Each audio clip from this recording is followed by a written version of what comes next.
ಹರ ಹರ ಮಹಾದೇವ್. ಅಖಂಡ ಮಂಡಲಾಕಾರಂ ವ್ಯಾಪ್ತಂ ಏನ ಚರಾಚರಂ ತತ್ಪದಂ ದರ್ಶಿತಂ ಏನ ತಸ್ಮೈ ಶ್ರೀ ಗುರವೇ ನಮಃ. ಎಲ್ಲರಿಗೂ ನಮಸ್ಕಾರ. ನಾನು ಸುಪ್ರಿಯಾ. ನಿಮ್ಮೆಲ್ಲರಿಗೂ ಡೈರೆಕ್ಟರ್ಸ್ ಫ್ಯಾಕ್ಟರಿ ಯೂಟ್ಯೂಬ್ ಚಾನೆಲ್ನ ಸೂಪರ್ ಟಾಕ್ ವಿತ್ ಸುಪ್ರಿಯಾ ಶೋಗೆ ಆದರದ ಸ್ವಾಗತ. ಇವತ್ತು ನಮ್ಮ ಜೊತೆ ಇದ್ದಾರೆ ಆಚಾರ್ಯ ಕೆ ವೆಂಕಟೇಶ್ ಮೂರ್ತಿ ಸರ್. ಇವರು ಆಧ್ಯಾತ್ಮದಲ್ಲಿ ಸಾಧನೆ ಮಾಡಿರುವಂಥವ್ರು, ಹಾಗೇನೆ ಒಬ್ಬ ಗ್ರೇಟ್ ಬಿಸ್ನೆಸ್ ಮ್ಯಾನ್, ಎಂಟರ್ಪ್ರಿನರ್. ಬನ್ನಿ ಅವ್ರ ಜೊತೆ ಇವತ್ತು ಮಾತಾಡೋಣ. ನಮಸ್ತೆ sir, welcome to the show sir. ತುಂಬಾ ಖುಷಿ ಆಯ್ತು ಇವತ್ತು ನಮ್ಮ ಜೊತೆ ನೀವು ಪಾಡ್ಕಾಸ್ಟ್ ಮಾಡ್ತಾ ಇರೋದಕ್ಕೆ. ಸರ್, ತಮ್ಮ ಪರಿಚಯ? ನನ್ನ ಹೆಸರು ವೆಂಕಟೇಶ್ ಮೂರ್ತಿ ಅಂತ. ನಾನು ಇಲ್ಲೇ ಇದೇ ಊರಿನ ಪೀಣ್ಯ ಗ್ರಾಮದವರು. ಸೊ ನಮ್ಮ ಫಾದರ್ ಎಲ್ಲ ಬಂದು ಅಗ್ರಿಕಲ್ಚರ್ ಬ್ಯಾಕ್ಗ್ರೌಂಡಿಂದ ಬಂದಂಥ ವ್ಯಕ್ತಿ. ಸೊ ಈ ಇಂಡಸ್ಟ್ರಿ ನಾನು ಬೇಸಿಕಲಿ ಡಿಪ್ಲೊಮಾ ಇಂಜಿನಿಯರ್ ಸ್ಟೂಡೆಂಟ್. ಅದಾದಮೇಲೆ ನಂದು ಇಂಡಸ್ಟ್ರಿ ಇದೆ, ಇಂಡಸ್ಟ್ರಿ ಸ್ಟಾರ್ಟ್ ಮಾಡಿದೆ. ಇಂಡಸ್ಟ್ರಿ 88 ನಾನು ಇಂಡಸ್ಟ್ರಿ ಸ್ಟಾರ್ಟ್ ಮಾಡಿದೆ. So it's A very prime industry, ತುಂಬ ಚೆನ್ನಾಗಿ ಪ್ರಾಫಿಟ್ ಎಲ್ಲ ಬರ್ತಿತ್ತು. ಸೊ ನನಗೆ ತುಂಬ ಚೈಲ್ಡ್ಹುಡ್ಡಿಂದ ಸೋಷಿಯಲ್ ಸರ್ವಿಸ್ ಅಂದರೆ ತುಂಬ ಇಷ್ಟ ಆಯಿತು. ಸರ್, ಇವಾಗ ನೀವು ಚೈಲ್ಡ್ಹುಡ್ ಅಂತ ಹೇಳಿದ್ರಿ, ಸೊ ಚೈಲ್ಡ್ಹುಡ್ ಇಂದಾನೇ ಸ್ಟಾರ್ಟ್ ಮಾಡೋಣ. ನಿಮ್ಮ ಊರು ಯಾವುದು ಸರ್? ಹಾಗೆ ನಿಮ್ಮ ಬಾಲ್ಯ ಹೇಗಿತ್ತು? ನಮ್ಮದು ಪೀಣ್ಯ ವಿಲೇಜು. ಸೊ ನಾವೊಂದು ಪ್ರೀಸ್ಟ್ ಫ್ಯಾಮಿಲಿ, ಅಂದರೆ ನಮ್ಮ ತಾತ ಎಲ್ಲ ದೇವಸ್ಥಾನದ ಅರ್ಚಕರು, ಅದರ ಫ್ಯಾಮಿಲಿಯಿಂದ ಬ್ಯಾಕ್ಗ್ರೌಂಡಿಂದ ಬಂದಂಥವ್ರು. ಸೊ ಹಾಗಾಗಿ ಎಜುಕೇಷನ್ ಎಲ್ಲ ಅಲ್ಲೇ ಪೀಣ್ಯ ಸ್ಕೂಲಲ್ಲಿ ಓದಿದ್ವಿ. ಅದಾದಮೇಲೆ HMT ಸ್ಕೂಲಲ್ಲಿ ಮಾಡಿದ್ವಿ. ಆಮೇಲೆ ಡಿಪ್ಲೊಮೊ NDTF ಅಲ್ಲಿ ಡಿಪ್ಲೊಮೊ ಮಾಡಿದ್ವಿ. ಸೊ ಅದಾದಮೇಲೆ start my own business. 87 start my business. ಈಗ ನಿಮ್ಮ ಫ್ಯಾಮಿಲಿ ಎಲ್ಲ ಪ್ರೀಸ್ಟ್ ಅಂತ ಹೇಳಿದ್ರಿ, ಅಂದ್ರೆ ನಿಮ್ದು ಆಧ್ಯಾತ್ಮಿಕ ಬ್ಯಾಕ್ಗ್ರೌಂಡ್ ಅಂತ. ಸೊ ಅದ್ರ ಬಗ್ಗೆ ಹೇಳಿ ಸರ್. ಆಧ್ಯಾತ್ಮಿಕಕ್ಕೂ ಪ್ರೀಸ್ಟ್ಗೂ ತುಂಬ ಡಿಫ್ರೆನ್ಸ್ ಇದೆ. ಆಧ್ಯಾತ್ಮನೇ ಬೇರೆ, ಪ್ರೀಸ್ಟೇ ಬೇರೆ. ಪ್ರೀಸ್ಟ್ ಒಂದು ಆರಾಧನೆಗೆ ಒಳಪಡುತ್ತೆ. ಆಧ್ಯಾತ್ಮ ಅನ್ನೋದು ಒಂದು ಆತ್ಮ ಸಾಕ್ಷಾತ್ಕಾರದ ಕಡೆ ಹೋಗುತ್ತೆ. ಸೊ ಆತ್ಮ ಸಾಕ್ಷಾತ್ಕಾರ ಅದವ್ರಿಗೆ ಆರಾಧನೆ ಮಾಡೋದಾಗೆಲ್ಲ ಆತ್ಮ ಸಾಕ್ಷಾತ್ಕಾರ ಆಗುತ್ತೆ ಅಂತ ಹೇಳಕ್ ಬರಲ್ಲ. ಆದರೂ ಆಗ್ಬೋದು, ಆಗದೇನೂ ಇರ್ಬೋದು. ಈ ಆಧ್ಯಾತ್ಮ ಅನ್ನೋದೇ ಬೇರೆ ಟಾಪಿಕ್ ಅದು. ಹಾಗಾಗಿ ಪ್ರೀಸ್ಟ್ ಅಂದರೆ ದೇವರ ಆರಾಧಕರು ಅಂತ ಅಷ್ಟಕ್ಕೆ ಸೀಮಿತವಾದಂಥದ್ದು ವೃತ್ತಿ ಅದು. ಸೊ ಆರಾಧನೆ ಮಾಡಿ ಎಲ್ರಿಗೂ ಒಳ್ಳೇದಾಗಲಿ ಅಂತ ಬಯಸುವಂಥ ವೃತ್ತಿ ಅದು. ಇದು ಪ್ರವೃತ್ತಿ ಅಂತಂದರೆ ಅಧ್ಯಾತ್ಮ ಅಂದರೆ ಅದು ಬೇರೆನೇ ದೊಡ್ಡ ಸಬ್ಜೆಕ್ಟ್ ಅದು. ಹಾಗಾಗಿ ಅದನ್ನು ಡೀಪ್ ಹೋಗಿ ಆತ್ಮ ಸಾಕ್ಷಾತ್ಕಾರ ಅಂತ ಹೇಳ್ತಾರೆ. ಅಂದರೆ ಸ್ಥೂಲ ಶರೀರ, ಸೂಕ್ಷ್ಮ ಶರೀರ, ಕಾರಣ ಶರೀರ ಅಂತ 3 ಶರೀರಗಳಿರ್ತವೆ. ಹಾಗಾಗಿ ಇದರಲ್ಲಿ ಎಲ್ಲರಿಗೂ ಏನಾಗುತ್ತೆ ಅಂತಂದರೆ ಈ ಕಣ್ಣಿಗೆ ಕಾಣೋದೆಲ್ಲ ಇದೆ, ಕಣ್ಣಿಗೆ ಕಾಣದೇ ಇರೋದೆಲ್ಲ ಇಲ್ಲ ಅಂತ.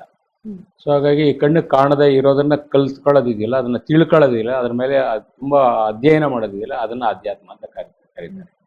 ಸೊ ಇವಾಗ ಹಂಗಂತಂದರೆ ಇವಾಗ ಕಣ್ಣಿಗೆ ಕಾಣೋದೆಲ್ಲ ಇದೆ ಅಂತಂದರೆ, ಸೊ ಒಂದು ಸ್ಥೂಲ ಶರೀರ, ನಮ್ಮ ಶರೀರ ಇದೆ ಅಂತ, ಬಾಡಿ ಇದೆ, ಎಲ್ಲರೂ ಬಾಡಿ ಮೇಲೆ ಆಪ್ರೇಟ್ ಮಾಡ್ತೀವಿ ನಾವೆಲ್ಲ. ಸೊ ಇವ್ರು ಎಷ್ಟು ಸುಂದರವಾಗಿದ್ದಾರೆ, ಇವರು ಎಷ್ಟು ಒಡವೆ ಹಾಕಿದ್ದಾರೆ, ಎಷ್ಟು ಬಟ್ಟೆ ಹಾಕಿದ್ದಾರೆ, ಇವ್ರ ಹತ್ರ ಎಷ್ಟು ರಿಚ್ನೆಸ್ ಇದೆ, ಯಾವ ಕಾರಲ್ಲಿ ಇದೆ, ಇದೆಲ್ಲ ಹೊರಗಡೆ ಪ್ರಪಂಚಕ್ಕೆ ಸಂಬಂಧಪಟ್ಟಂಥ ವಿಚಾರ. ಒಳಗಡೆ ಸಂಬಂಧಪಟ್ಟ ವಿಚಾರ ಸೂಕ್ಷ್ಮ ಶರೀರ. ಸೂಕ್ಷ್ಮ ಶರೀರ ಅಂದರೆ ಮನಸ್ಸು, ಬುದ್ಧಿ, ಚಿತ್ತ, ಅಹಂಕಾರಕ್ಕೆ ಸಂಬಂಧಪಟ್ಟಂಥದ್ದು ಸೂಕ್ಷ್ಮ ಶರೀರ. ಆ ಸೂಕ್ಷ್ಮ ಶರೀರದ ಬಗ್ಗೆ ತಿಳ್ಕೊಬೇಕಂದ್ರೆ ಒಬ್ಬ ಗುರು ಇಟ್ಸ್ ವೆರಿ ಇಂಪಾರ್ಟೆಂಟ್. ಗುರುವಿನ ಸಹಾಯ ಬೇಕಾಗುತ್ತೆ, ಮಾರ್ಗದರ್ಶನ ಬೇಕಾಗುತ್ತೆ, ಆಶೀರ್ವಾದ ಬೇಕಾಗುತ್ತೆ, ಆಮೇಲೆ ಪೂರ್ವ ಜನ್ಮದ ಸುಕೃತ ಬೇಕಾಗುತ್ತೆ. ಎಲ್ಲದಕ್ಕಿಂತ ಇಂಪಾರ್ಟೆಂಟ್ ಆಗಿ ಅದಿರೋರಿಗೆ ಈ ಸೂಕ್ಷ್ಮ ಶರೀರದ ಬಗ್ಗೆ ಅರ್ಥ ಆಗುತ್ತೆ. ಆಮೇಲೆ ನೆಕ್ಸ್ಟ್ ಬಂದು ಕಾರಣ ಶರೀರ. ಅದು ತುಂಬ ಇನ್ನೊಂದು ಲೆವೆಲ್ ಸ್ಟೆಪ್ ಅದು. ಯಾರಿಗೆ ಸೂಕ್ಷ್ಮ ಶರೀರಕ್ಕೆ ಅರ್ಥ ಆಗುತ್ತೋ ಆಮೇಲೆ ಕಾರಣ ಶರೀರ ಅರ್ಥ ಆಗುತ್ತೆ. ಕಾರಣ ಶರೀರ ಅಂದರೆ ಜೀವಾತ್ಮ ಅಂತಂದರೆ ಯಾವುದೇ ಒಂದು ಶರೀರದಲ್ಲಿ ಯಾವಾಗ ನಾವು ಸ್ಥೂಲ ಶರೀರದ ಬಗ್ಗೆನೇ ಶರೀರನೇ ನಾನು ಅಂತಿರೋರಿಗೆ, ಅಂದರೆ ಇವಾಗ ಇದು ನಂದು ಕನ್ನಡಕ ಅಂತ ಹೇಳ್ಬೇಕಂತಂದ್ರೆ ನಾನು ಯಾರೋ ಇರಬೇಕು, ಅಥವಾ ನನ್ನ ಕೈ ಅಂತ ಹೇಳ್ಬೇಕಂದ್ರೆ ಕೈ ಅಂತ ಹೇಳಲ್ಲ, ನನ್ನ ಕೈ ಅಂತ ಹೇಳ್ತೀನಿ, ನನ್ನ ಕಣ್ಣು ಅಂತ ಹೇಳ್ತೀನಿ. ಅಂದ್ರೆ ನನ್ನ ಕಣ್ಣು ನನ್ನ ಕೈ ಅಂತ ಹೇಳ್ಬೇಕಂತಂದ್ರೆ ಯಾರೋ ಒಬ್ಬ ನಾನು ಅನ್ನೋದು ಯಾರೋ ಬೇರೆ ಇರಬೇಕು. ಅದಿಲ್ದಿದ್ರೆ ನನ್ನ ಕೈ ಅಂತ ಹೇಳಲ್ಲ, ಬರೀ ಕೈ ಅಂತ ಹೇಳ್ತಿದ್ದೆ. ಇವಾಗ ನಿಮ್ ಕೈ ಅಂತ ಹೇಳಿದ್ರೆ ಅದು ನೀವ್ಯಾರೋ ಇದ್ದೀರಾ. ಹಂಗಾಗಿ ಅಂದ್ರೆ ನಿಮ್ದು ಕೈ, ನನ್ನ ಕೈ ಅಂತ ಹೇಳ್ಬೇಕಂದ್ರೆ ನನ್ನ ಬೆರಳು ಅಂತ ಹೇಳ್ಬೇಕಂದ್ರೆ ನಾನು ಯಾರೋ ಒಬ್ಬ ಇದೀನಲ್ಲ, ಅದನ್ನ ತಿಳ್ಕೊಳ್ಳೋದು ಆಧ್ಯಾತ್ಮ. ಆಧ್ಯಾತ್ಮಕ್ಕೂ ಪ್ರೀಸ್ಟ್ಗೂ ಡಿಫ್ರೆನ್ಸ್ ಇದೆ. ಪೂಜೆ ಮಾಡ್ತಾರೆ, ದೇವಸ್ಥಾನ ಆರಾಧಕರಿಗೂ ಆಧ್ಯಾತ್ಮಕ್ಕೂ ತುಂಬಾ ವ್ಯತ್ಯಾಸ ಇದೆ. ಈಗ ನನ್ನ ಕೈ ಅಂತ ಹೇಳ್ಬೇಕಂದ್ರೆ ನಾನು ಯಾರೋ ಬೇರೆ ಇದೀನಲ್ಲ, ಅದನ್ನ ನಾನು ಯಾರು ಅಂತ ತಿಳ್ಕೊಂಡ್ರೆ ಆಮೇಲೆ ಬೇರೆಯವ್ರು ಯಾರು, ದೇವ್ರ ಬಗ್ಗೆ ನಾನು ತಿಳ್ಕೊಬೇಕಂತಂದ್ರೆ ಫಸ್ಟ್ ನಾನು ಯಾರು ಅಂತ ತಿಳ್ಕೊಬೇಕು. ಆವಾಗ ದೇವ್ರ ಬಗ್ಗೆ ನನ್ಗೆ ಅರ್ಥ ಆಗುತ್ತೆ, ದೇವ್ರ ಅನುಭವ ಆಗುತ್ತೆ. ನನಗೆ ನಾನು ಅರ್ಥ ಆಗ್ಲಿಲ್ಲ ಅಂದ್ರೆ ಬೇರೆಯವ್ರು ಹೆಂಗ್ ಅರ್ಥ ಆಗಕ್ಕೆ ಸಾಧ್ಯ? ಸೊ ನಿಮ್ ಬಗ್ಗೆ ನಾನು ತಿಳ್ಕೊಬೇಕಂದ್ರೆ ಅಂದ್ರೆ ಫಸ್ಟ್ ನನ್ನ ಬಗ್ಗೆ ನಾನು ತಿಳ್ಕೊಬೇಕು, ಅದು ಕಾರಣ ಶರೀರ. ಓಕೆ. ಸೊ ನನ್ನೊಳಗಡೆ ಏನು ಜೀವಾತ್ಮ ಇದೆ ಅದು ನಿಮ್ಮಲ್ಲೂ ಇದ್ದಾನೆ, ಅವರಲ್ಲೂ ಇದ್ದಾನೆ. ಒಂದು ಪ್ರಾಣಿನಲ್ಲಿದೆ, ಒಂದು ಪಕ್ಷಿನಲ್ಲಿದೆ, ಒಂದು ಮರ ಗಿಡಗಳಲ್ಲಿದೆ ಜೀವ ಇದೆ. ಆ ಜೀವ ಇದೆಯಲ್ಲ, ಆ ಜೀವ ಅದ್ರ ಬಗ್ಗೆ ತಿಳ್ಕೊಳ್ಳೋದಿಲ್ಲ, ಅದು ಆದ್ಯ ಆತ್ಮ. ಅಂದ್ರೆ ಅಧ್ಯಯನ, ಆತ್ಮದ ಬಗ್ಗೆ ಅಧ್ಯಯನ ಮಾಡೋದು ಆಧ್ಯಾತ್ಮ, ಆತ್ಮದ ಬಗ್ಗೆ ಅಧ್ಯಯನ ಮಾಡೋದಕ್ಕೆ ಆಧ್ಯಾತ್ಮ ಅಂತ ಕರೀತಾರೆ. ಸೊ ಹಾಗಾಗಿ ಇದು ತುಂಬಾ ದೊಡ್ಡ ಸಬ್ಜೆಕ್ಟ್ ಇದು. ಇದ್ರ ಬಗ್ಗೆ ನಾನು ನನ್ನ ಗುರುಗಳು ಇದ್ದಾರೆ, ನನ್ನ ಗುರುಗಳು ಫಸ್ಟ್ ಇನಿಷಿಯಲ್ ಆಗಿ ನನ್ನ ಋಷಿ ಪ್ರಭಾಕರ್ ಅವ್ರ ಹತ್ರ ಡಿವೋಟಿ ನಾನು.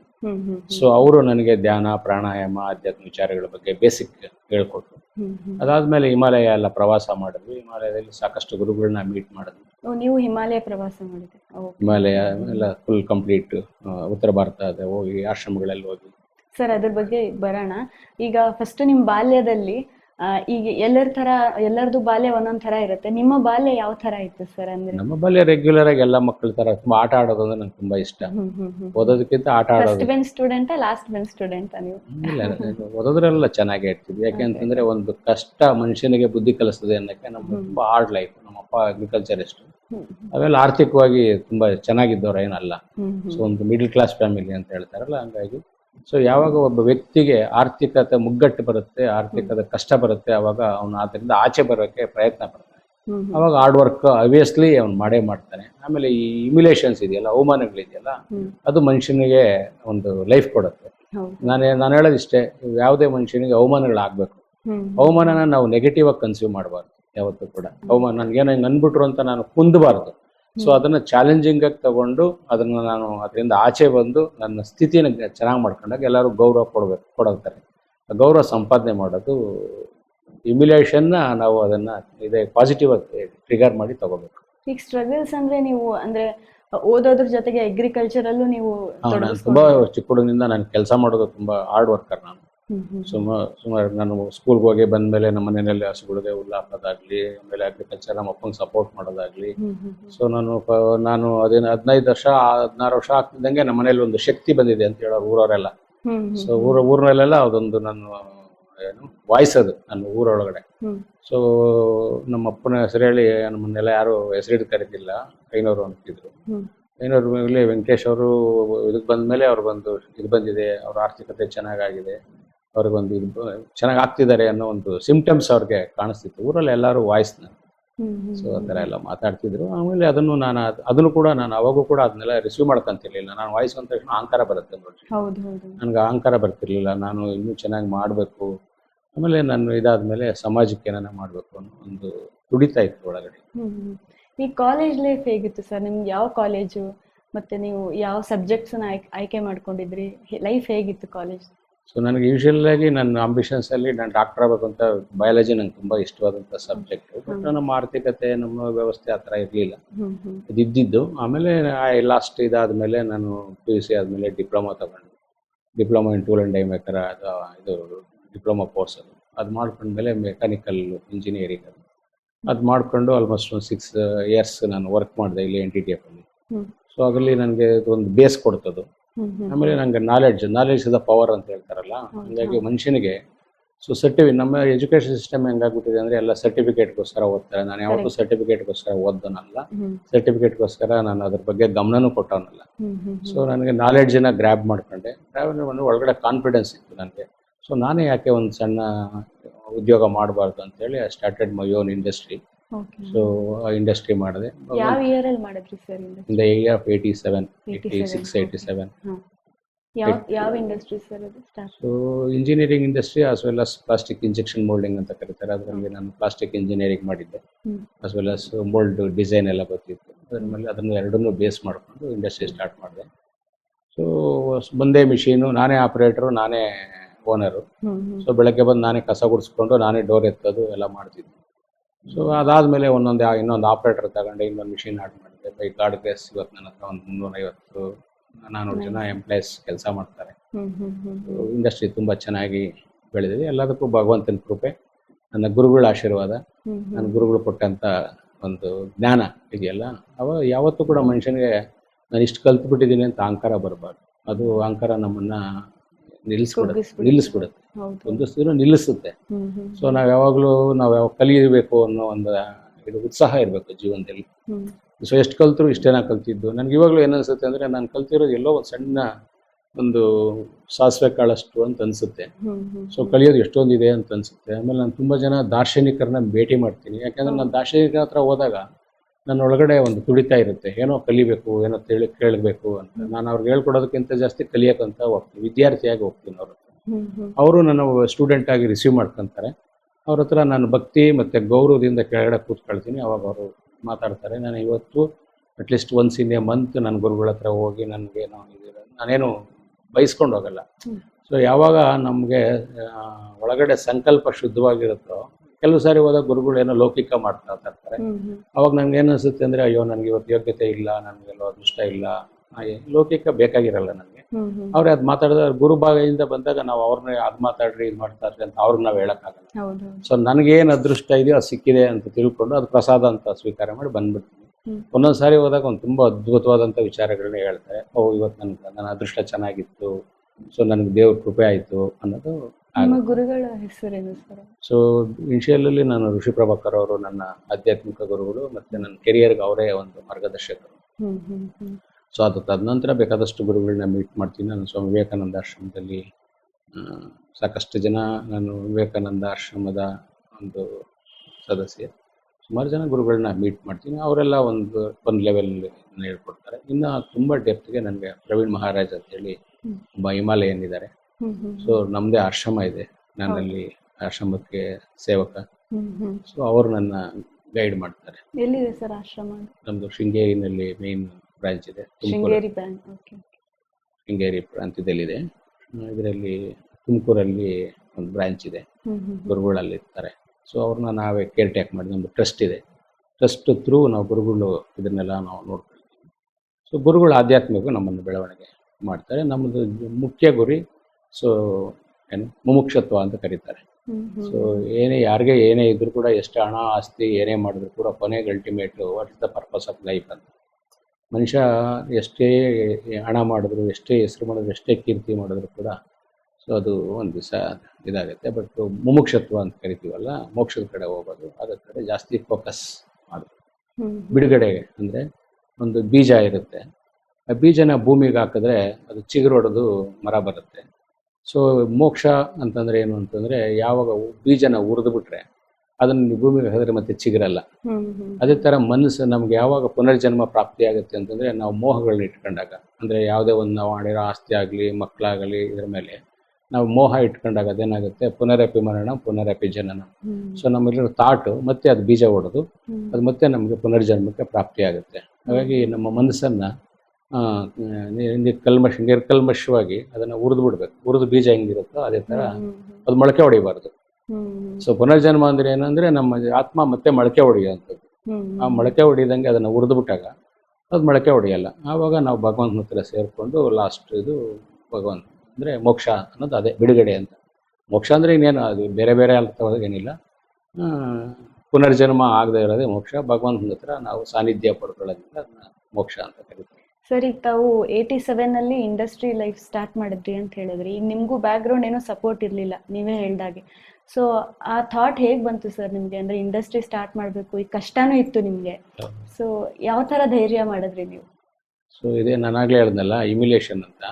ಯಾವಾಗ ಮನುಷ್ಯನಿಗೆ ಆರ್ಥಿಕವಾಗಿ ಮತ್ತು ಸಾಮಾಜಿಕವಾಗಿ ಇಮ್ಯುಲೇಷನ್ ಅವಮಾನ ಆಗುತ್ತೋ, ಅವಾಗ ಸಮಾಜದಲ್ಲಿ ನನಗೂ ಒಂದು ಸ್ಥಾನಮಾನ ಪಡ್ಕೋಬೇಕು ಅಂತ. ಬರೀ ಸ್ಥಾನಮಾನ ತಗೊಂಡು ಡ್ರೀಮ್ ಕಂಡ್ರೆ ಆಗಲ್ಲ. ಕನಸು ಯಾವತ್ತು ಕನಸಿಂದ ಏನು ಪ್ರಯೋಜನ ಇಲ್ಲ. ಕನಸು ಕಾಣಬೇಕು, ಆದರೆ ಕನಸನ್ನ ರಿಯಾಲಿಟಿಗೆ ಬರೋಕ್ಕೆ ಹಾರ್ಡ್ ವರ್ಕ್ ಮಾಡಬೇಕು. ಸೊ ಆಮೇಲೆ ನಾನು ಬಿಸ್ನೆಸ್ ಮಾಡುವಾಗ ನಾನು ಜಾಬು ಗೌರ್ಮೆಂಟ್ ಜಾಬ್ ಸಿಗ್ಬೋದು, ಆದರೆ NTTF ಜಾಬ್ ಸಿಗ್ತಾ ಇರಲಿಲ್ಲ ಅವತ್ತಿನ ಕಾಲಕ್ಕೆ. ಸೊ ನನಗೆ ಒಳ್ಳೆ ಸಂಬಳನೂ ಇತ್ತು, ಇದೆಲ್ಲ ಇತ್ತು. ಆಮೇಲೆ ಒಳ್ಳೆ ಹೆಸರಿತ್ತು ಫ್ಯಾಕ್ಟ್ರಿನಲ್ಲಿ. ಸೊ ಅವರೆಲ್ಲ ಹೇಳಿದ್ರು, ಯಾಕೆ ಇಷ್ಟು ಬೇಗ ರಿಸೈನ್ ಮಾಡ್ತೀರಿ ನೀನು? ನನಗೆ ರಿಸೈನ್ ಮಾಡಿದಾಗ ಬರೀ 24 ವರ್ಷ 25 ವರ್ಷ ರಿಸೈನ್ ಮಾಡಿದಾಗ. ಸೊ ಯಾವಾಗೆಲ್ಲರೂ ಇವತ್ತಿನ ಕಾಲದಲ್ಲಿ 30 ವರ್ಷ ಆದರೂ ಜಾಬೇ ಸಿಕ್ಕಿರಲ್ಲ ಹಂಗಿರ್ತದೆ. ಬಟ್ ಆವತ್ತಿನ ಕಾಲಕ್ಕೆ ವರ್ಷದಲ್ಲಿ ಜಾಬ್ ಸಿಕ್ಕಿತ್ತು. ಸೊ ಒಳ್ಳೆ ಸ್ಯಾಲ್ರಿ ಇತ್ತು, ಒಳ್ಳೆ ಹೆಸರಿತ್ತು, ಎಲ್ಲ ಎದುರಿಸೋರು. ಬಟ್ ನನಗೆ ನಾನೊಂದು ಒಂದು ನಿರ್ಧಾರ ತಗೊಂಡೆ. ಏನಂದರೆ, ನಾನು ಈ ಏಜಲ್ಲಿ ನನ್ನ ಬಿಸ್ನೆಸ್ನ ಸ್ಟಾರ್ಟ್ ಮಾಡಿದ್ರೆ ನಾನು ಬ್ರಹ್ಮಚಾರಿ ಅವತ್ತು, ನಂದು ಒಬ್ಬಂದೇ ಸರ್ವೈವಲ್ಲು. ಸೊ ನನ್ಗೆ 27-28 ವರ್ಷ ಆದಮೇಲೆ ಮದುವೆ ಮಾಡ್ಕೊಂಡಿರ್ತೀನಿ, ಫ್ಯಾಮಿಲಿ ಇದಿರುತ್ತೆ. ಅವತ್ತು ನನಗೆ ಜಾಬ್ ಬೇಕೇ ಬೇಕು, ಫ್ಯಾಮಿಲಿಗೋಸ್ಕರ ನಾನು ಕೆಲಸ ಮಾಡಲೇಬೇಕು. ಅವತ್ತು ರಿಸ್ಕ್ ತಗೊಳಕ್ಕಾಗಲ್ಲ. ಇವತ್ತು ನಾನು ರಿಸ್ಕ್ ತಗೋಬೋದು, ನನಗೆ ಒಂದು ಅವಕಾಶ ಇದೆ. ನನಗೆ ಚಿಕ್ಕ ವಯಸ್ಸೆಲ್ಲ ಇಂಟ್ಯೂಷನ್ ಕೆಲಸ ಮಾಡ್ತೀನಿ. ಸೊ ಅಕಸ್ಮಾತ್ ನಾನು ಏನು ಯೋಚನೆ ಮಾಡಿದೆ ಅಂದರೆ, ಇವತ್ತು ಎಷ್ಟೊಂದು ಜನ ಬ್ರಹ್ಮಚಾರಿಗಳಿದ್ದಾರೆ ಪ್ರಪಂಚದಲ್ಲಿ. ಸೊ ನನ್ನ ಬಿಸ್ನೆಸ್ ಆಗಿ ಚೆನ್ನಾಗಾದ್ರೆ ಮದುವೆ ಮಾಡ್ಕೊಳ್ಳೋದು, ಆಗಿಲ್ಲ ಅಂದ್ರೆ ಹಿಂಗೆ ಬ್ರಹ್ಮಚಾರಿ ಆಗಿದ್ರೆ ನಾನು ಒಬ್ಬನ ಸರ್ವೈವಲ್ಗೆ ಏನು ಬೇಕಾರ ಮಾಡ್ಕೋಬೋದು. ಇವತ್ತು ನನಗೆ ಅವರ ಒಳಗಡೆ ಧೈರ್ಯ ಇತ್ತಲ್ಲ, ಅದು ಮೇಲಕ್ಕೆ ಕರ್ಕೊಂಡೋಯ್ತು. ಸೊ ನನಗೆ ಏನಾದರೂ ಬಿಸ್ನೆಸ್ ಫೇಲ್ ಆಗಿ ನನಗೆ ಮತ್ತೆ ಇದಾಗಿದೆ, ನಾನು ಮದುವೆ ಮಾಡ್ಕೊಳ್ತಿರ್ಲಿಲ್ಲ. ಯಾಕೆಂದರೆ ನಮ್ಮ ರೆಸ್ಪಾನ್ಸಿಬಿಲಿಟೀಸ್ನ ಡಿಸ್ಚಾರ್ಜ್ ಮಾಡೋ ಕೆಪಾಸಿಟಿ ಇದ್ದರೆ ಮಾತ್ರ ನಾವು ಫ್ಯಾಮಿಲಿ ಮಾಡ್ಕೋಬೇಕು, ಇಲ್ಲಾಂದರೆ ಮಾಡ್ಕೋಬಾರ್ದು. ಒಬ್ಬನೇ ಸರ್ವೈವಲ್ಗೆ ಏನು ಬೇಕಾದರೂ ಮಾಡ್ಕೋಬೋದು. ಸೊ ದೇಶ ಸೇವೆ ಮಾಡ್ಬೋದು. ಸೊ ನನಗೆ ಇದೆಲ್ಲ ಇತ್ತು. ಆಮೇಲೆ ನಮ್ದು RSS ಅಲ್ಲಿ ವಾಲಂಟಿಯರ್ ಕೆಲಸ ಮಾಡ್ಬೋದಿತ್ತು. ಏನ್ ಬೇಕಾದ್ರೆ ಮಾಡ್ಬೋದು ಒಬ್ಬನೇ ಇದ್ರೆ, ಬಟ್ ಫ್ಯಾಮಿಲಿ ಇದ್ದಾಗ ರೆಸ್ಪಾನ್ಸಿಬಿಲಿಟಿ ಅದು ಫ್ಯಾಮಿಲಿ ಅನ್ನೋದು. ಹಾಗಾಗಿ ನಾನು ಅದನ್ನ ಸ್ಟಾರ್ಟ್ ಮಾಡಿದೆ. ದೇವ್ರ ಕೈ ಬಿಡ್ಲಿಲ್ಲ ನನ್ನ. ಸೊ ಆಮೇಲೆ ದೇವ್ರು ಅಂದ ತಕ್ಷಣನೇ ನಾವೆಲ್ಲ ದೇವ್ರ ಮೇಲೆ ಹಾಕ್ಬಿಟ್ಟು ನಾವು ಸುಮ್ಮನೆ ಪ್ರಯತ್ನ ನಮ್ದು ತುಂಬಾ ಹಾರ್ಡ್ ವರ್ಕ್. ನಾನು ಅವತ್ತು ಕೂಡ ಬೆಳಗ್ಗೆ 6 ಗಂಟೆಗೆ ಫ್ಯಾಕ್ಟ್ರಿಗೆ ಹೋದ್ರೆ ಸುಮಾರು ರಾತ್ರಿ 10 ಗಂಟೆ 11 ಗಂಟೆವರೆಗೂ ಕೆಲಸ ಮಾಡ್ತಿದ್ದೆ, hard work. So even Sunday ಕೂಡ ನನ್ನ ಕ್ಯಾಲೆಂಡರಿಂದ ಇರಲಿಲ್ಲ. Even Sunday I use to work. Ugadi ಹಬ್ಬದ ದಿವಸನೂ ನಾನು ಹಾಫ್ ಡೇ ಹೋಗಿ ಕೆಲಸ ಮಾಡಿ ಮನೆಗೆ ಬಂದು ಸ್ನಾನ ಮಾಡಿ ಆಮೇಲೆ ಏನೋ ಒಳಗೆ ಊಟ ಮಾಡ್ತಿದ್ದೆ. ಬಿಟ್ರೆ ಯುಗಾದಿ ಹಬ್ಬದ ದಿವಸನೂ ನಾನು ರಜಾ ಹಾಕ್ದಾನಲ್ಲ, ಅಷ್ಟು ಕೆಲಸ ಮಾಡ್ತಾ ಇದ್ದೆ. ಎಷ್ಟು ವರ್ಷ ತಗೊಂತು ಸರ್ ನಿಮ್ಗೆ ಸಕ್ಸಸ್ ಸಿಗಕ್ಕೆ? ಏನಿಲ್ಲ, 2-3 ವರ್ಷದಲ್ಲಿ ನಾನು ಸೆಲ್ಫ್ ಸ್ಟ್ಯಾಂಡ್ ಆಗ್ಬಿಟ್ಟೆ. ಸೊ ನನಗೆ 2,000 ಸಂಬಳ ಬರ್ತಿತ್ತು ಫ್ಯಾಕ್ಟ್ರಿಲಿ. ನನಗೆ 2 ವರ್ಷದಲ್ಲಿ 40,000 ರೂಪಾಯಿ ಟರ್ನ್ ಓವರ್ ಮಾಡ್ತಿದ್ದೆ. 2,000 ರೂಪಾಯಿ ದುಡಿತಿದ್ದ 40,000 ರೂಪಾಯಿ ದುಡಿದ್ರೆ 2 ವರ್ಷ. 2 years ಅಲ್ಲಿ 40,000 rupees. ಅವತ್ತು 87 ಅಲ್ಲಿ 40,000 ರೂಪಾಯಿ ಇಟ್ಸ್ ಹ್ಯೂಜ್ ಅಮೌಂಟ್, ದೊಡ್ಡ. ಸೊ 40,000 ರೂಪಾಯಿ ದುಡಿದಿದ್ದೆ. ನಾನು 1 ರೂಪಾಯಿ ಫ್ಯಾಕ್ಟ್ರಿ ಇದರಿಂದ ನನ್ನ ಅಕೌಂಟಿಂದ ತಗೊಳ್ತಿರ್ಲಿಲ್ಲ ನಾನು. ಆಮೇಲೆ ಮಿತವಾಗಿ ಎಲ್ಲರೂ ಏನಂದ್ರೆ ದುಡಿಯೋದು ಎಷ್ಟು ಇಂಪಾರ್ಟೆಂಟ್, ಖರ್ಚು ಮಾಡೋದು ಅದಕ್ಕಿಂತ 2 times ಇಂಪಾರ್ಟೆಂಟ್. ಸೊ ನನಗೆ ಅನ್ನೆಸೆಸರಿ ನನಗೆ ನನ್ನ ಹತ್ರ ಇದ್ದಿದ್ದು ಒಂದು 2 ಜೊತೆನೋ 3 ಜೊತೆನೋ ಬಟ್ಟೆ ಬಿಟ್ಟರೆ ನನಗೆ ಇನ್ನೇನು ಇರಲಿಲ್ಲ. ನನ್ನ ಹತ್ರ ಒಂದು ಫಸ್ಟ್ ಅರ್ಲಿಯರ್ ನನಗೆ ಇಷ್ಟು ಸೈಕಲ್. ಸೊ ಸುಮಾರು ವರ್ಷ ನಾನು 40,000 ರೂಪಾಯಿ ಟರ್ನ್ ಓವರ್ ಮಾಡ್ತಿದ್ದಾಗ ನಾನು ಸೈಕಲಲ್ಲೇ ಓಡ್ತಿದ್ದೆ. ಸ್ಕೂಟರ್ ತಗೋಬೋದಾಗಿತ್ತು, ಆದರೆ ಇನ್ವೆಸ್ಟ್ಮೆಂಟ್ ತೆಗಿಬಾರ್ದು, ಅದನ್ನ ಸೀಡ್ ಮನಿ ಅಂತ ಕರೀತಾರಲ್ಲ, ಆ ಬೀಜದನ್ನ ನಾನು ತಗೊಂಡ್ರೆ ಅಲ್ಲಿ ಇದಾಗುತ್ತೆ ಅಂತ ತಗೊಂಡ್ಲಿಲ್ಲ. ಹಂಗೆ ಹಾರ್ಡ್ ವರ್ಕ್ ಮಾಡಿದೆ. ಆಮೇಲೆ ನನಗೆ ಯಾವಾಗ ಅದೆಲ್ಲ ಸಫಿಷಿಯೆಂಟ್ ಆಗುತ್ತೆ ಆಮೇಲೆ ಸ್ಕೂಟರ್ ತಗೊಂಡೆ. ಆಮೇಲೆ ಕಾರೆಲ್ಲ ತಗೊಂಡಿದ್ದು ನಾನು ಆಲ್ಮೋಸ್ಟ್ 5-6 ಲಕ್ಷ ಟರ್ನ್ ಓವರ್ ಮಾಡಿದ್ಮೇಲೆ ಕಾರ್ ತಗೊಂಡೆ. 5-6 ಲಕ್ಷ 15 ಲಕ್ಷ ಟರ್ನ್ ಓವರ್ ಮಾಡ್ತಿದ್ದೆ ಆವಾಗ ಕಾರ್ ತಗೊಂಡೆ. ಸರ್ ನಿಮ್ಗೆ ಎಷ್ಟು ಜನ ಬ್ರದರ್ ಸಿಸ್ಟರ್ಸ್, ಎಷ್ಟು ಜನ ಇದ್ದೀರಾ? ನಾವು 3 ಜನ, ನಮ್ಮ 4 ಜನ. ಒಬ್ಬ ತಂಗಿ, ಒಬ್ಬ ತಮ್ಮ, 2 ಅಣ್ಣದಿ, ಒಬ್ಬ ಅಣ್ಣ, ನಾನು 2ನೇವನು.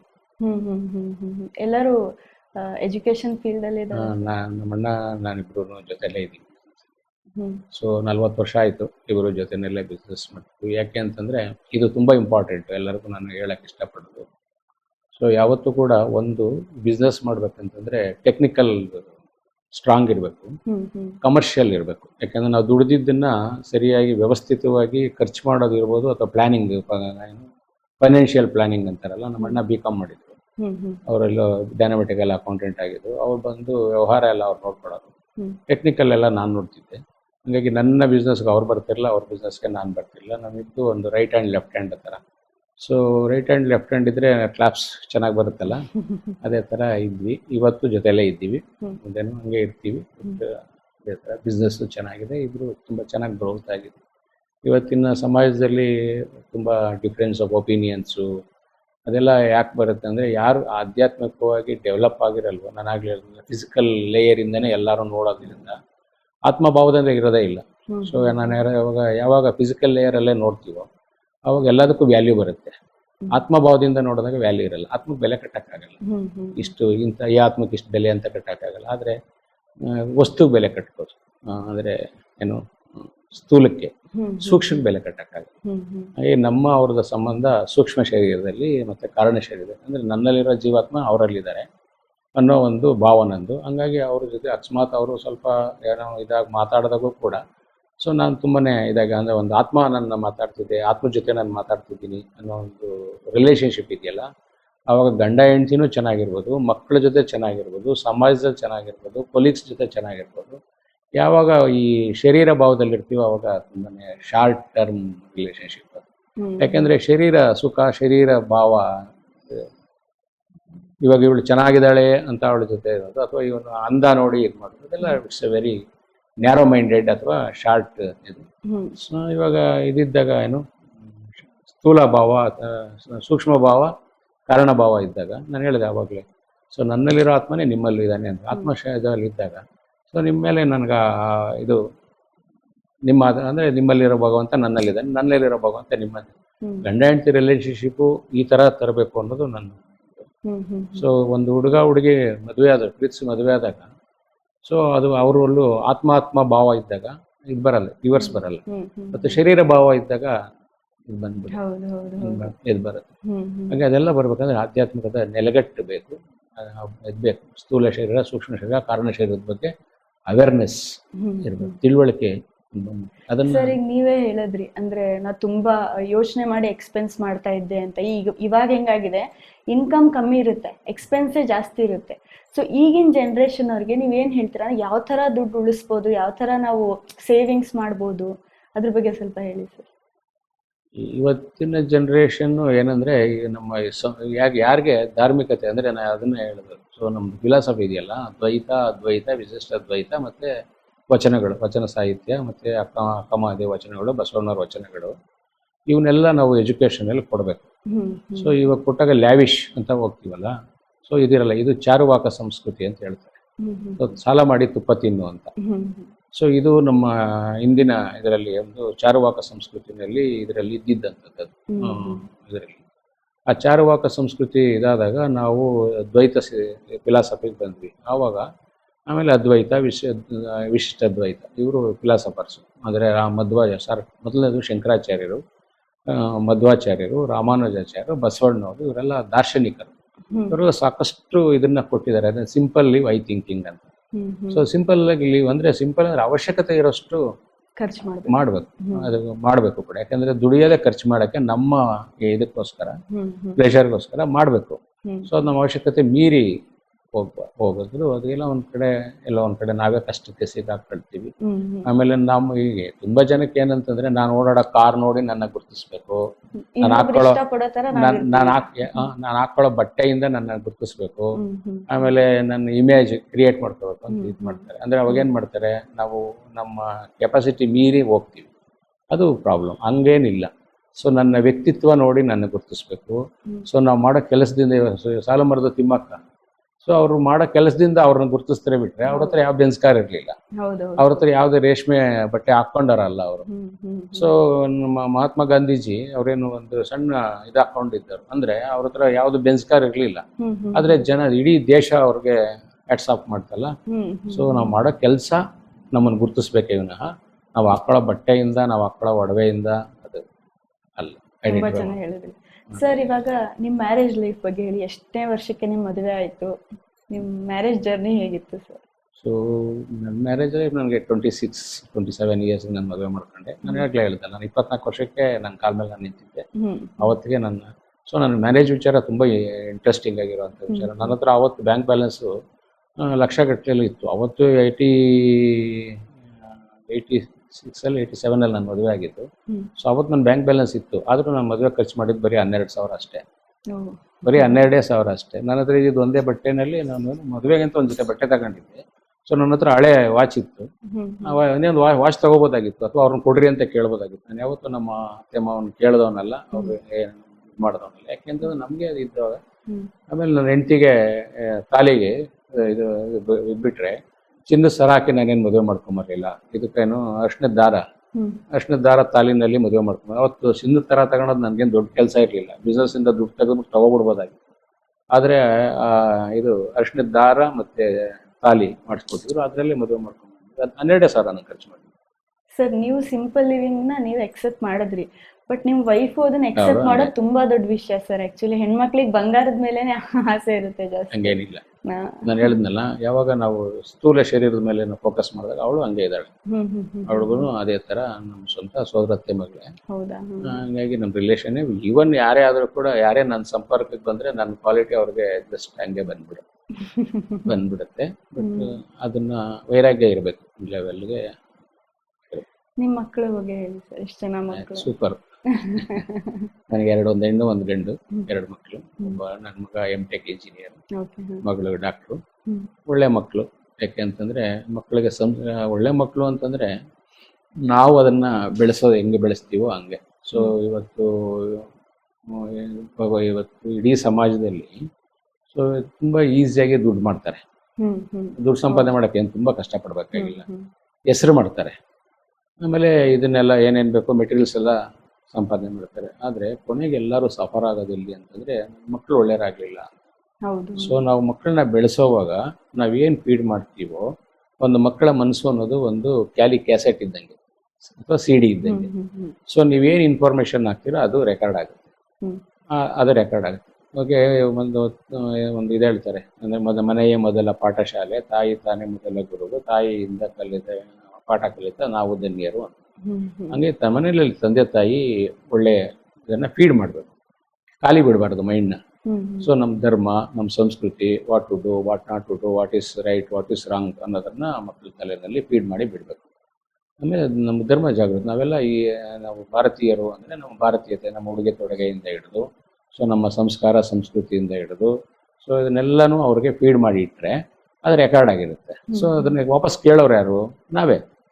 ನಾವೇನು ಫೀಡ್ ಮಾಡಿರ್ತೀವೋ ಅದೇ ವಾಪಸ್ಸು ನಮಗೆ ರೀಕಾಲ್ ಆಗುತ್ತೆ. ಹಾಗಾಗಿ ಪೇರೆಂಟ್ಸು ನಾವು ಫೀಡ್ ಮಾಡುವಾಗ ಮಕ್ಕಳಿಗೆ ಒಳ್ಳೆಯ ವಿಚಾರಗಳನ್ನ ಫೀಡ್ ಮಾಡಿಟ್ರೆ ಅವ್ರು ನಾಳೆ ಮಕ್ಕಳು ಒಳ್ಳೆಯರಾಗಿರ್ತಾರೆ. ಯಾವ ಥರ ಏನು ಟಿಪ್ಸ್ ಕೊಡೋಕೆ ಇಷ್ಟಪಡ್ತೀರಾ ಸರ್ ಈಗಿನ ಪೇರೆಂಟ್ಸ್ಗೆ ನೀವು? ಈಗಿನ ಪೇರೆಂಟ್ಸ್ಗೆ ಅದೇ ಮಕ್ಕಳಿಗೆ ಈ ಒಳ್ಳೆ ಮನೆಯಲ್ಲಿ ವಾತಾವರಣ ಚೆನ್ನಾಗಿರ್ಬೇಕು. ನಮಗೆ 100 ಕಷ್ಟ ಇದ್ರೂ ಕೂಡ ಮಕ್ಕಳನ್ನ ಅದನ್ನು ತೋರಿಸ್ಕೋಬಾರ್ದು.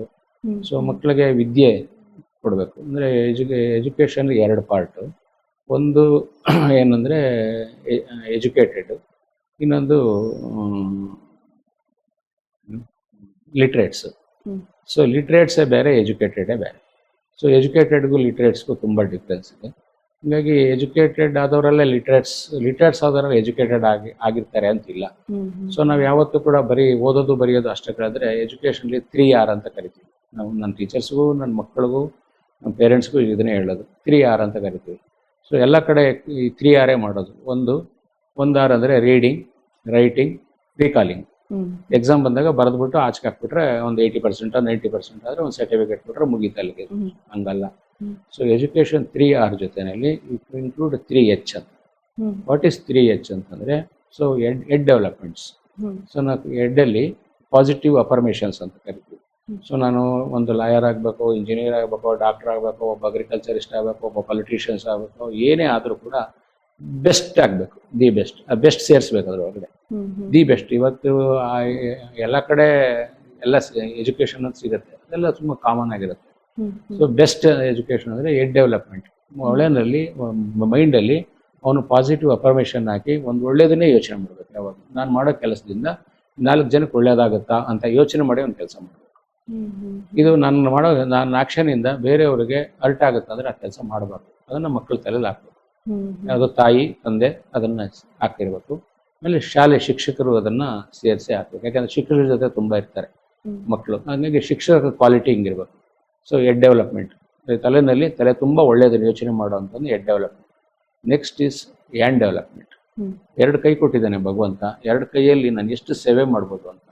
ಸೊ ಯಾರಿಗೆ ಸೇವೆ ಮಾಡಬೇಕು? ಫಸ್ಟ್ ತಂದೆ ತಾಯಿ, ನನಗೆ ಜನ್ಮ ಕೊಟ್ಟಂಥ ತಂದೆ ತಾಯಿಗಳಿಗೆ ನನ್ನ ಕೈ ತುಂಬ ಸೇವೆ ಮಾಡಬೇಕು. ನಾನು ಚೆನ್ನಾಗಿ ಸಂಪಾದನೆ ಮಾಡಿ ತಂದೆ ತಾಯಿಗೆ ಅವ್ರಿಗೆ ಏನು ಮೆಡಿಸಿನ್ಸ್ ಬೇಕಾ, ಅವ್ರಿಗೆ ಏನು ಅವಶ್ಯಕತೆ ಇರುತ್ತೋ ಅದನ್ನು ನೋಡ್ಕೊಳ್ಳೋದು ಒಬ್ಬ ಮಕ್ಕಳ ಜವಾಬ್ದಾರಿ. ಅದು ಮಕ್ಕಳ ಅವಶ್ಯಕವಾಗಿರೋಂಥ ಜವಾಬ್ದಾರಿ. ಅದು ಯಾರೋ ಪಕ್ಕದ ಮನೆಯವ್ರು ಬಂದು ನಮ್ಮನ್ನು ನೋಡ್ಕೊಳಕ್ಕಾಗಲ್ಲ. ನಮ್ಮ ಮಕ್ಕಳೇ ನಮ್ಮನ್ನು ನೋಡ್ಕೊಳ್ಳೋದು. ಅವ್ರವ್ರ ಮಕ್ಕಳು ಅವ್ರವ್ರ ಪೇರೆಂಟ್ಸ್ನ ನೋಡ್ಕೊಂಡ್ರೆ ಅದು ದೇಶದ ಅಭಿವೃದ್ಧಿ. ಒಂದು ಮನೆಯ ಅಭಿವೃದ್ಧಿ ದೇಶದ ಅಭಿವೃದ್ಧಿ. ಹಾಗಾಗಿ ಕೈ ತುಂಬ ಕೆಲಸ ಮಾಡೋದನ್ನ ಕಲಿತೀವಿ. ಇವತ್ತಿನ ಮಕ್ಕಳು 8 ಅವರ್ ಕೆಲಸ ಮಾಡಲ್ಲ. 8 ಅವರ್ ಕೆಲಸ ಮಾಡೋರು ಅಂದರೆ ಕೂತ್ಕೊಂಡು ಮಾಡಲ್ಲ, ನಿಂತ್ಕೊಂಡು ನಿಂತ್ಕೊಂಡ್ರೆ ಕಾಲು ನೋಯ್ತವೆ ಅಂತ, ಕುಂತ್ಕೊಂಡ್ರೆ ಬೆನ್ನು ನೋಯ್ತವೆ ಅಂತ. ಸೊ ಅಟ್ಲೀಸ್ಟ್ ಒಂದು 8 ರಿಂದ 10 ಅವರ್ ಒಬ್ಬ ಯುವಕ ಕೆಲಸ ಮಾಡೋದನ್ನ ಪ್ರಾಕ್ಟೀಸ್ ಮಾಡ್ಕೋಬೇಕು. Hands on training. ಸೊ ಇವತ್ತು ಒಬ್ಬ ಡಾಕ್ಟರ್ ಆದವ್ರಿಗೆ ಒಂದು ಟೈರ್ ಚೇಂಜ್ ಮಾಡ್ಕೊಳಕ್ ಬರಲ್ಲ, ಅಂದರೆ ಟೆಕ್ನಿಕಲ್ ಸ್ಕಿಲ್ಲೇ ಇರಲ್ಲ ಅವ್ರಿಗೆ. So hands on training it's very important.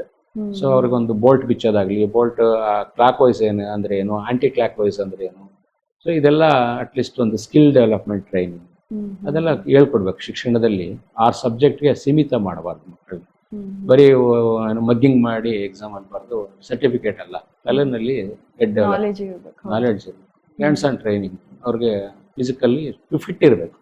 ಇವತ್ತಿನ ಮಕ್ಕಳು ಒಂದ್ ಸ್ವಲ್ಪ ಓಡು ಅಂದ್ರೆ ಓಡಲ್ಲ, ಆಡಲ್ಲ, ಸುಸ್ತಾಗ್ತಾರೆ, ಆಮೇಲೆ ಸರಿಯಾಗಿ ಊಟ ಮಾಡಲ್ಲ, ಫಿಸಿಕಲ್ ಆಕ್ಷನ್ಸೇ ಇರಲ್ಲ.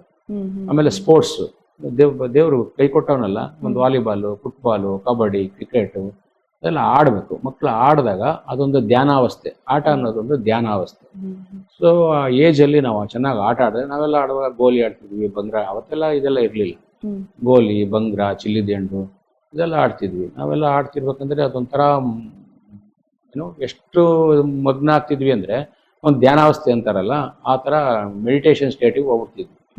ಸೊ ನಮಗೆಲ್ಲ ಟ್ರಾನ್ಸ್ ಅಂತ ಇರಲ್ಲ, ಅದಕ್ಕೆ ಹೋಗ್ತಾ ಇದ್ವಿ. ಸೊ ನಮ್ಮಮ್ಮ ಬಂದು ಬೆನ್ನ ಮೇಲೆ 4 ಬಾರಿಸಿದಾಗೆ ನಮ್ಗೆ ಎಚ್ಚರಿಕೆ ಆಗ್ತಿದ್ವು, ಓಹ್ ನಾವು ಆಡ್ತಾ ಇದ್ದೀವಿ, ಮನೆಗೆ ಹೋಗ್ಬೇಕು ಅಂತ. 6 ಗಂಟೆ ಆದ್ರೂ ಆಡ್ತಾನೇ ಇರ್ತೀವಿ. ಯಾವಾಗ ನಮ್ಮಮ್ಮ ಬಂದು 4 ಬಾರಿಸಾರೋ ಆವಾಗ ನಮ್ಗೆ ಎಚ್ಚರಿಕೆ ಆಗ್ತಿತ್ತು, ಆ ಸ್ಥಿತಿಗೆ ಹೋಗ್ತದೆ ಮೈಂಡ್. ಸೊ ಹಂಗಾಗಿ ಮಕ್ಕಳು ಆಡ್ಬೇಕು, ಫಿಸಿಕಲ್. ಈಗಿನ ಮಕ್ಕಳು ಆಡೋದೇ ಕಮ್ಮಿ ಸರ್, ಇವಾಗ ಬರೀ ಸ್ಕ್ರೀನಿಂಗ್ ಅಲ್ಲೇ ಇರ್ತಾರೆ ಮಕ್ಕಳು. ಅದು ಪೇರೆಂಟ್ಸ್ ಮಾಡಿರೋಂತ ಒಂದು ಮಿಸ್ಟೇಕ್. ತಪ್ಪು. ಆಮೇಲೆ ಫೀಲ್ಡ್ ಇಲ್ಲ, ಯಾವ ಸ್ಕೂಲ್ಗೆ ಹೋದ್ರು ಎಲ್ಲ 30-40 ಸ್ಕೂಲ್ ಮಾಡ್ಬಿಡೋದು. ಇವೆಲ್ಲ ಈ ಮಕ್ಕಳಿಗೆ ಫಿಸಿಕಲ್ ಗ್ರೌಂಡ್ ಇರಲ್ಲ. ಗ್ರೌಂಡ್ ಇಸ್ ಅದು essential for the school. Essential for the ground is essential for the school. Physical education ಅಂತ ಹೇಳ್ತೀವಲ್ಲ, ಮಕ್ಳಿಗೆ ಆಟ ಆಡಿಸ್ಬೇಕು. ಅಟ್ಲೀಸ್ಟ್ PE ಪೀರಿಯಡ್ ಅಲ್ಲಿ ಮಕ್ಕಳು ಫೀಲ್ಡ್ ಅಲ್ಲಿ ಕಿರ್ಚ್ಬೇಕು, ಅವ್ರಿಗೆ ಎಮೋಷನ್ಸ್ನ ಬ್ಲಾಸ್ಟ್ ಮಾಡ್ಬೇಕು ಆಚೆ ಕಡೆ. ಸೊ ಯಾವಾಗ ಸಪ್ರೆಸ್ ಆಗ್ಬಿಡುತ್ತೆ ಎಮೋಷನ್ಸು, ಅವರಲ್ಲಿ ಇದು ಬಂದ್ಬಿಡುತ್ತೆ, ಏನೋ ಖಿನ್ನತೆ ಬಂದ್ಬಿಡುತ್ತೆ. ಮಕ್ಕಳು ಖಿನ್ನತೆ, ಕೆಲವು ಮಕ್ಕಳು ನೋಡಿ ಮಾತೇ ಆಡಲ್ಲ, ಶೈ, ಅದೆಲ್ಲ ಯಾಕೆ ಬರುತ್ತೆ ಅಂತಂದ್ರೆ ಮಕ್ಕಳು ಯಾವಾಗ ಓಪನ್ ಅಪ್ ಆಗಲ್ವೋ, ಫೀಲ್ಡ್ ಅಲ್ವೋ, ಕಿರ್ಚಲ್ವೋ, ಆಡಲ್ವೋ. ಇವಾಗ ನಾವೆಲ್ಲ ಆಡ್ಬೇಕಂದ್ರೆ ಬಾಲ್ ಬಂದಾಗ ಜೋರಾಗಿ ಕಿರ್ಚಿ ಹೋಗಿ ಅದನ್ನ ಫುಟ್ಬಾಲ್ ಇರ್ಬೋದು, ವಾಲಿಬಾಲ್ ಇರ್ಬೋದು ಒದಿತಿದ್ವಿ, ಆಡ್ತಿದ್ವಿ, ಆಮೇಲೆ ಇದು ಮಾಡ್ತಿದ್ವಿ. ಆಮೇಲೆ ಮಕ್ಳಿಗೆ ಜಗಳ ಆಡ್ತಿದ್ವಿ, ನನ್ ಗೋಲಿ ದೊಡ್ಡದು, ನನ್ ಗೋಲಿ ಚಿಕ್ಕದು, ನನ್ ಬಂಗ್ರ ಗುನ್ನ ಬಿತ್ತು ಅಂತೆಲ್ಲ ಆಡ್ತಿದ್ವಲ್ಲ. ಅದೆಲ್ಲ ಸ್ವಲ್ಪ ಇದೆಲ್ಲ ಎಮೋಷನ್ಸ್ನ ಆಚೆ ಆಗ್ತಿದ್ವಿ.